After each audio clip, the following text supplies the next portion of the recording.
Hey there, everyone. This is Dr. David Hall with Church Psychology. We have reached the end of season 1 of Church Psychology, and this is our final episode. And today, Matt and I are going to talk about just some of what we've enjoyed about this season, what to look for in the season to come, and also about some of the general work that's a part of the Negev Institute, which is the organization behind the Church Psychology podcast. And just Matt and I kind of share some of our vision of what the Negev Institute is about, specifically as it relates to connecting the community of believers with helpful and practical and applicable resources from the world of mental health that fit within our general belief system about Christian formation. We're going to talk some about that, other things we have available within the Negev Institute, and really want to encourage you to be a part of this conversation with us as we are trying to build those bridges and to be just at this point the people that show up to speak to that area and that need of the church in the context of mental health. Going to talk about, again, what we're hoping for the season to come with Church Psychology in 2024. And we hope that you will join us for this episode. And we're going to slide into that intro music.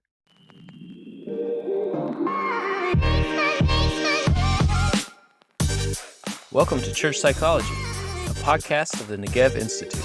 We are mental health professionals looking at the intersections of social and behavioral science in the Christian life. Please connect with our free resources in our open community library at churchpsychology.org. We would be grateful if you would follow, like, or subscribe to Church Psychology wherever you are finding us, and also leave us a review. As we start, if we are to love the Lord our God with all of our mind, it makes sense to work on our headspace. So let's get to work. Well, welcome back, everybody, to the Church Psychology Podcast. My name is Matt Schoeneman. I'm here for our season finale with Dr. David Hall. Hey, David. Hello, Matt, again. Yeah. So, big big episode. Not really. I mean, our short episode. It's just like gonna be. It may be a little different for people, but yeah. For those who are catching us the first time, this is not a great episode necessarily to catch us first time. Go back and listen to early ones of the season, or maybe a great one because we'll talk about kind of what it's been for us so far. So yeah, we are reaching the end of 2023, and this is Matt and I are taking a short break in recording episodes, and so we're kind of wrapping this up as the first season of Church Psychology Podcast to be back with season 2 in early 2024. Yep. But we're just going to take some time today to talk about what this process has been, and specifically to talk about what Church Psychology has been a part of as a program of this larger thing that Matt and I are a part of called Negev Institute. And so we started recording in the spring. July. Well, we started releasing in July. Yes, you're right. Yes, you're right. At the beginning of this year. Yeah. We didn't release until July. Yeah. And a lot has happened over the course of this year. As every year does, As every year. I feel like in the context of Matt and I doing this, like my wife ended up having major surgery, and then I ended up having surgery, not major, but so any surgery I feel like is on the major scale. So and so that was the context of that. We work in a group practice that has had some new people come on, and that's been enjoyable new relationships, and it's been interesting to evolve the conversation. So for us, for the podcast goal specifically is, as we say in the intro, looking at the intersection of behavioral science and the formed Christian life of what does that look like, and because it's a natural place for Matt and I to think and work in, because Matt's bivocational as a mental health counselor and as someone in the pastoral space. I've worked in kind of an integration faith and psychology mindset my entire career. I was trained in a program that specifically trained me that way. So I think about this a lot. Yeah. But we realized that kind of not everyone has these conversations. Not everyone kind of thinks about where the two kind of come together. And they're kind of meaningful questions about, well, is this more of do I need to talk to my pastor or my therapist about this? Yeah. And so we wanted to give you a little both. Yeah. No, it's Uh, good. I think that maybe we could spend just a minute even talking about what is integration and why are we so passionate about it. mm, A lot of I've been trying to do some research even as our church kind of navigates a how do we care for people. We're kind of mhm, in a season right now at our church where we're exploring what do people need, as it even comes to care or counsel, in using that term more broadly than just the profession of counseling. mhm, And there's been a lot of pathways, and we may have talked about this near the beginning, but of different forms of counseling that even the church has expressed through time, whether it's been I know this might be a Catholic beginning kind of thing, but spiritual direction, mhm, um, uh, is a form. There's, the term biblical counseling, mhm, um, of, using scripture as the guide of different things. You have people within church space that provide professional counseling. They're not necessarily connected to the staff of the church, but they use that space, but they try to integrate. And so, there's been all these angles of how do we kind of combine, in a sense, the care of mhm, people with faith and theology. mhm, And so I think that that's where we're trying to find it's not a clear here's the perfect line. mhm, You often lean kind of back and forth as you go along.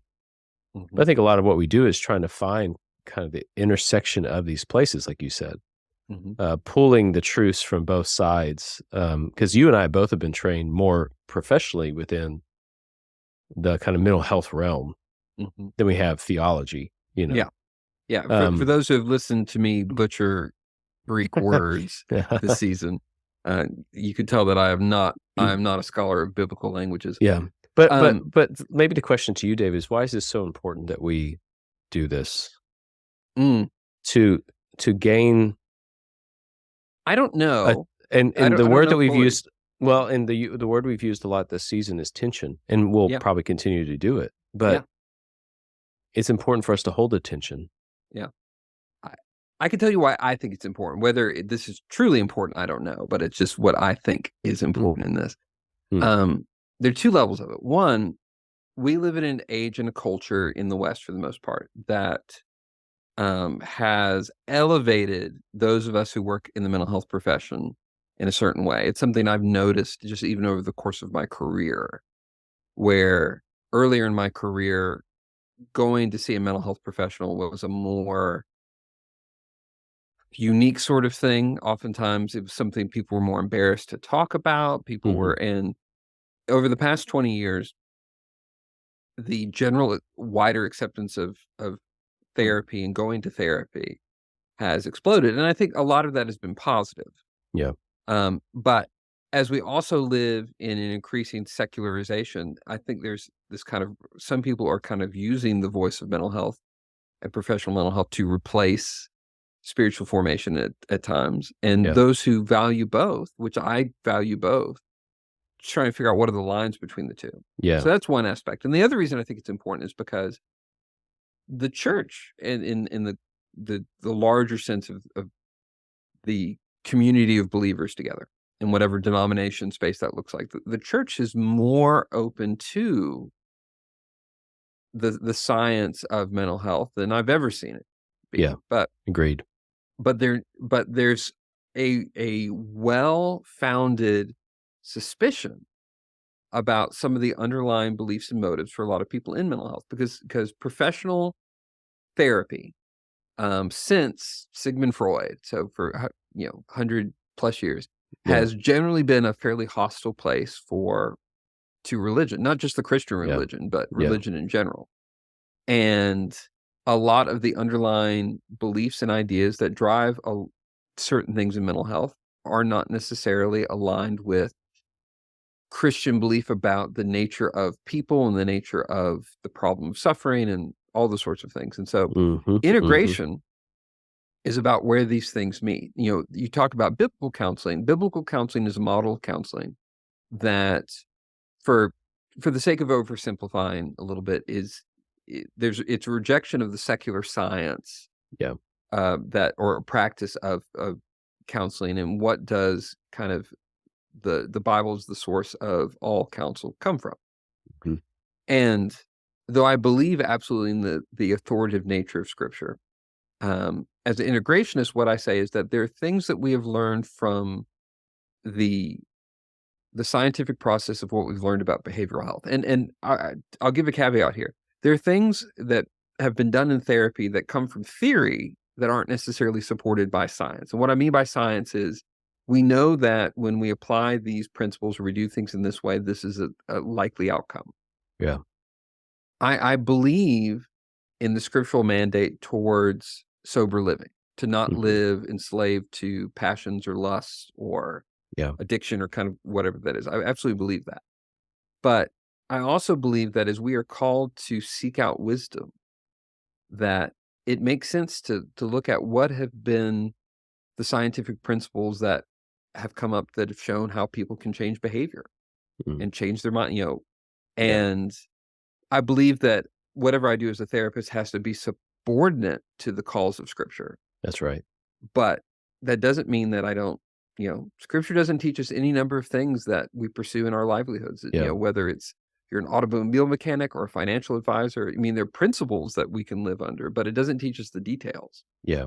Yeah. And ultimately, I see Scripture being about a specific uh, narrative and story about God's relationship with his creative people as Mm. humans. Yeah. But that doesn't necessarily cover everything about human habit, behavior, emotions. It, Mm. it covers a specific part of it of God's relationship, and it's a huge part of it. But and God does not tell us. And part of it is sometimes we put on Scripture things that Scripture doesn't say. Scripture doesn't say, don't listen to anything else that you may Yeah. come across that Mhm. seems like Mhm. it is just how does this subordinate to it. So some of it is this idea of that. So to summarize why I think this is important. One, I think we live in a world that is seeking counsel from Mm. both mental health and spiritual leadership, and so Yeah. figuring out what are the Yeah. lines between the two makes sense. And I deeply desire for the church to be equipped more and more with the Yes. congruent tools of mental health in the process of Christian Yeah. formation. Yeah, and I would add 2 things. One, that I believe the integration works. Mhm. I've seen it work. Um, People have grown not only healing from what is happening, but also closer to Christ throughout the process. And it's not to say that what we bring to the table, even through Negev Institute or church Mm. psychology, is like the only thing that works. It's Sure. not that. It's just the integration works. And 2, I think we're entering into, if not already there, in the cultural context of things, that if we don't integrate well, um, we're not going to be able to help people in their time of greatest need. Mm. I was having a conversation with our student ministries pastor, and he was reflecting on things that he feels like he needs as it relates to mental health understanding, because he was saying something to the effect of the culture or the mental health crisis that we thought was coming is here, Mm. and they're experiencing it now. And I think that's the story for a lot of churches out there right now, is that we're facing a lot of hardship and things that we don't know how to really address. And so we need to combine forces, mental health professionals and church staff need to come together, because I think the integration has to happen to affect change. Mhm. Um, so So it works and it's important. yeah, and that's what at least we're convicted of. So That's right. That's right. yeah, and so church psychology has been a fun process for us to kind of begin some of these conversations of what Matt and I feel both very passionate about. And we've talked a little bit about the Negev Institute throughout the series, but want to kind of revisit that. So Yeah. church psychology is a specific program within the Negev Institute, and the general goal of the Negev Institute is how to equip the church, the Big C church, in around the areas of felt need around what can be offered in social and behavioral science, with a particular mindset of how those resources can be um, curated or formed best for church use, recognizing that there's a need, as Matt talks about the mental health crisis that we feel we're living in, which a lot of data to support that. Mm-hmm. But we part of the mission in Negev is looking at what have been the barriers that have been in place between mental health and church communities for that meeting of resources, and what are the ways that we can help overcome that, whether it's helping churches sort through because what's hard is part of living in the information age is information is all over the place. And there's a lot that Matt and I talk about in the work in the Negev Institute that isn't about like, how do we create a whole new program for this issue? Because that may not be what's needed, but like, how do we help decision makers in communities figure out like, what's the best resource for us to use and how will this resource be best applied in our Yeah. context? Yeah. And so it's connecting churches with the resources that are speaking most to their felt needs around areas of mental behavioral health. Yeah. Mm-hmm. And the podcast started just as one of those things. Negev Institute is designed to be a pretty holistic program, or a pretty holistic group that could have multiple programs, because we're pretty open to this idea of that whatever ends up working, we're happy to explore. Sometimes different groups can have ideas, well, we're going to do this exclusively through this thing. Yeah. And, and so at this point, 2023 was the first full year for Negev Institute, and we've done a few different things. The podcast has been one of our main programs. We've also done some trainings and webinars. Actually, if you're part of our free community library, which you can access at churchpsychology.org, you can see some of the things we have up existing. We've done these short trainings on a lot of our topics have been social media and how that has formed, because that was just a felt area, particularly in youth culture, but in general, where we heard people talk about. We also did our first live event this year. We did it in late summer 2023, where we had a group it was mental health counselors, but also people who worked in schools and different pastors, people that worked in churches, and just kind of a wide group of people come. And we did a more intensive day-long training on social media. And that was recorded. Our goal is to get that edited and up and available in some form, but that was a bigger thing.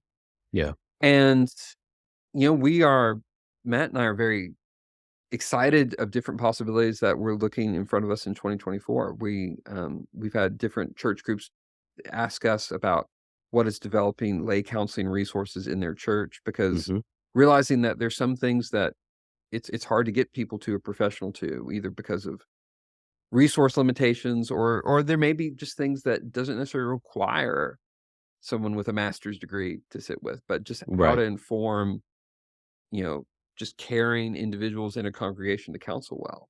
Yeah. Yeah. And to be able to sit with others' pain, and, the complexities of the things that people go through. I think we go through similar things that we've gone through in a lot of our life. If they're being exposed more, it's not as easy to hide. Even reflecting back on some of our episodes as far as generational change, the family unit and what that looks like, people have less connection to resources of comfort and care. And so they do turn to the church more for some of these needs, whether through small groups or care ministries or different things. And I think a lot of the people in those areas feel sometimes ill-equipped to handle the questions or the concerns or the weight of grief that some people have. And it's not to say that everyone should be able to do it. Some of it's gifting and that kind of thing. But we have a hope, I believe, that we can support churches in their ability to offer care in a way that maybe takes the weight off of, like, because it sometimes bottlenecks Mhm, when it comes to professional work. mhm. Um, Sometimes what I've seen is that pastors will be like, "Oh, I can't deal with that with you. You have to go to a professional." And sometimes that's accurate. There are things there that are difficult, but sometimes there are things that they can address or they can, like, engage, that a life group leader or a small group leader can speak Mhm. into or sit with. And so for us to want to maybe, if you're listening to this, or if you're a church leader that's like, yeah, we would really value some type of encouragement or coaching on this. Those are the type of things that we feel led to bring to the table, Yeah, um, and to support. yeah, and so wherever, there can be gaps that we can help fill, either Mhm, through our own efforts or through the connection of other people's resources and efforts for the church in the needs and pain points around mhm, questions in mental health. mhm, That's the overarching mission of mhm. Negev Institute. And, Yeah. as we are looking into 2024, the future, as Mhm. as we're looking at that, we are, for those who are catching this podcast, you may be listening to this episode years Yeah. in the future, but, if Yeah, you they're go to like, churchpsychology that'd be dot funny, yeah. dot org, Mhm, mhm. um, connect with us. There we have a contact form on that, and certainly by joining our free community library, that's one of the main ways we look to stay connected with people. Um, we want to hear, particularly as you are working in different contexts, whether it's parachurch ministry, you're a pastor, you're even just somebody who cares about some of these things. Mhm. You could be a professional in the mental health space.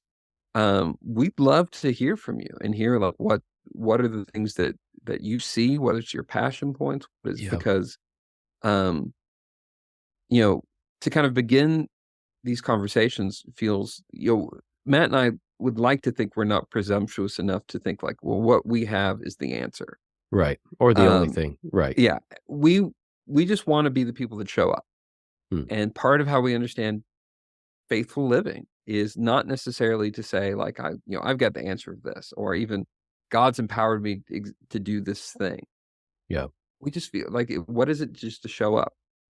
Um, Things I'm looking forward to, specifically coming back to church psychology for the podcast Mhm, in the next mhm. year. You know, our first season has been, conversations with Matt and I about a lot of different topics, and it will continue to be that. But I'm particularly looking forward to other voices that we're going to be bringing in as guests, Mm. because we really want to bring into these conversations people that are working in the Christian formation, the mental health, and the places where they meet together. Yeah. Yeah. And uh, I've got a few different interviews that we're uh, lining up and talking to for people in the next season to come, and going back to, reaching out to us through the contact form on churchpsychology.org. If you have particular topics, Matt and I have kind of come up with topics based off of our clinical work and conversations we have at the counseling center that we work at together amongst the staff, of like, this Mhm. seems like a thing. Yeah. And it's usually, you know, I'll go and research a whole bunch and then figure Mhm, out like, mhm. okay, here are the talking Yeah. points. Mhm. And, uh, that's how it's come up so far. But you know, we also want to hear, like, what are things that are, um, that feel like the conversations that should be had. Now, sometimes things may come up and we may direct in other places. We may feel like, this conversation really, this person's really handling this conversation well. Yeah. And so our goal isn't necessarily to avoid anything, but we'll try to speak to things in the ways that are the most faithful and honest, and recognizing what our knowledge base and skill sets are. Mhm, mhm. Um, but we will certainly encourage and support and direct where we Yeah. find things too. So Yeah. that's Yeah. my hope. Yeah, me too, and I'm excited about the other voices being a part of this. We we've said this before, but we recognize we are 2 middle-aged white men, like, if you see us on Yeah. YouTube, you know Yeah. we are who we are, Yeah. but, to speak faithfully into things, we can't do it all, because Absolutely. we Yeah. don't have the experience of what it's like to be a woman in this culture, what it's like to be of a different race or to be of these things, and hopefully to bring those voices into the conversation so that we can learn from each other and grow kind of collectively in this process of Mhm. integration.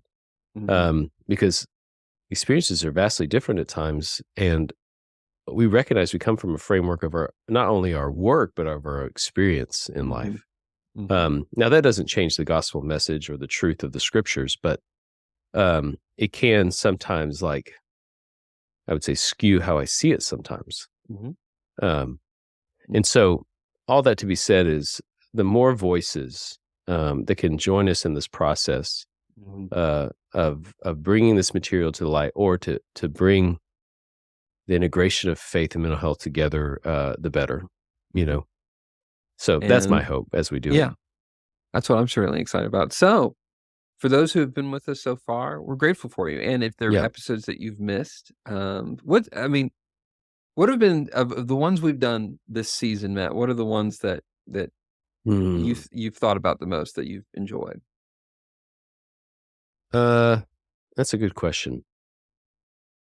I think I think how we talked about trauma was a big Mm, one for me. Um, the the one about, I can't remember if it's one about generations or about family, stood out too. And just how there's moments in these conversations where something will hit me in the midst of it as we're mhm, recording. mhm, And it felt like one of those kind of hit home. And part of it, I think one of them, I told some more of my story of like significant loss in my mhm, family. mhm, Um, and those are just vulnerable things, you know. mhm. They're vulnerable things to bring up in conversation, especially in a recorded conversation. But Going like, out to the world. yeah, Yeah. like, Yeah. but I think that um, they resonate Yeah. throughout after having the talk, and even going back and listening to them when they're posted later. Yeah. Um, they impact, and so those stand out to me. What about yours? Well, I got it listed out right now because I wanted to get episode titles. So, um, I've been on podcasts before. I've had several friends do podcasts, and if people in the first few episodes felt like there were some good things for you, great. It just some of it is just you get through the first few episodes and really just like, okay, we just got to get them out there and build some momentum. I really enjoyed episode 8 of this season of anxiety of kind of, and that was Mm, fun for me because one of the things I enjoy, similar to what you talked about of what happens when we have these moments, even in our conversations that we're recording. mhm, Um, I really enjoyed that from a research perspective because you get into some of, what are the words that scripture uses for anxiety? And for me, mhm. that just kind of offered a different perspective of anxiety that I hadn't thought of before because Yeah, I hadn't yeah, looked at mhm, the Greek in what are the words and so that was episode 8. Um, uh, you know, episode, I guess this was episode 10. We talked about kind of happiness and what does that mean? How do we mhm, interpret pain? mhm. But probably my our episode 11 was on the phrase that you use a lot about authenticity, transparency, Mhm, and vulnerability. mhm. That's one that a lot of y'all have reached out about Yeah. that I've really enjoyed. Our nice and kind one, but Mhm, probably um, different from what you said before. Um, episode, what was this? Um, I don't see the number on it, but this was episode our complex storytelling episode. mm. Um, And I'm not seeing the numbers on this one. Like, I'm going through and, like, certain ones will show me the episode numbers. That would have been episode, like, 17, I guess. Uh, but it's the Yeah. title Complex Storytelling Beyond Just Heroes, Villains, and Victims. And, for me, that was, um I got even some emails in recent weeks about that from different people that had listened to that. And for them, um I think one of the more impactful statements that someone made to me about that was they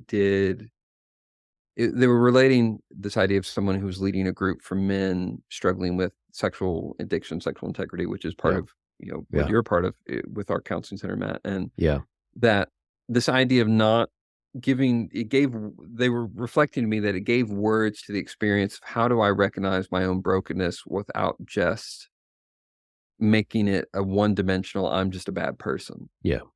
And, there's a theme throughout. Every episode we talk about the tension. We talk about this idea of that part of living as God's created beings in a fallen world is that there is good and there is bad. It's not, and I think some people will be really resistant to that because it feels like, are you saying there's no such thing as good? Or like, it's not that. I absolutely believe in good and I absolutely believe in evil. But I believe as humans, we are affected by both. Yeah. And to oversimplify what our experience is, and definitely our experience of others, I think sometimes we want to all or nothing things. And I think that's what I see so much of that in my counseling work, of that people want to make it all or nothing. This person's the best. Right. And as soon as they've done something that has hurt me or broken my trust, then they're the worst. Right. Or myself, to be able to see, like, particularly when you're realistic and you can see the broken parts of your life, to feel like, is there anything worthy in me? Is there anything? And in a salvation aspect of things, we definitely believe it's by the grace of God that we're called His children. We're brought in, but even in that, even underneath that grace, we still struggle. And how do we live in that tension? Yeah. And so anyway, those have been good things I've thought about. Yeah. We're grateful that some of these things have made impact on those listening, and we hope that continues, because it's not just about hearing our voices, or talk. We could have enough conversations not recorded between David and I. And I get really over listening, because I won't listen to all our episodes when they come out, but sometimes there'll be ones that I'll want to just review and things like that. But I'll just like, listen to myself. I'm like, shut up. Oh no, we love your voice, David. Oh, I'm glad. Maybe not everybody does, but I'm okay with it. But we, again, so grateful for those who've been on the ride so far, and realizing that you may be listening to this at some point in the future, and you may be back listening to things. Yeah. And but our goal is, we do not plan to be the be all end all of any of these topics. But as we can give words to maybe something that has not had words for you before, and if there can be just a little bit of light. And for us, as I said, Matt and I just think about, like, are we just showing up where we think we're supposed to show up? Yep. It's not, we're here to save the world, but it's just being faithful in that. And I hope that that's what we've been able to do so far this season. And I'll just say too, I've been very grateful, Matt, for the work you've put into this, for these conversations. It's when as much as I get irritated listening to myself, the idea of trying to do this by myself just sounds miserable. Yeah, likewise. Likewise. Well, thank you for that. And for all those listening, we do want to view it as a partnership, not only between David and I, but with you all. And so you're vital to us continuing in the sense of how you speak into it, how you join us in the process. And so come along for the ride. Again, come on, churchpsychology.org, join us with the free community library. It'll give you access to some of the material we have that's only for the community people, and it gives us a way to let you know as new things are coming out, when the next season's coming out, if you're catching this before that. And we just again, so appreciate everybody. And but as we wrap up season 1, I have been Dr. David Hall, and you have been Matt Chewbacca Schooneman. I have a friend at church who has recently started calling me Matty Shoo Shoo, and I can't do anything but laugh about it. Yeah. My name has always had the element of making fun. So Chewbacca's been my favorite so far. Chewbacca's been great. Yeah. I'll Yeah. take it. I'll take Yeah. it. Well, thank you, everybody. Thanks for listening, and we'll talk to you next year. Yeah. Bye. Thank you again for being a part of our latest episode of Church Psychology. If you have enjoyed it, we hope that you will share this episode with others in your life. And please do remember to follow, like, and/or subscribe to Church Psychology wherever you're finding us, and leave us a review. We look forward to connecting with you again soon.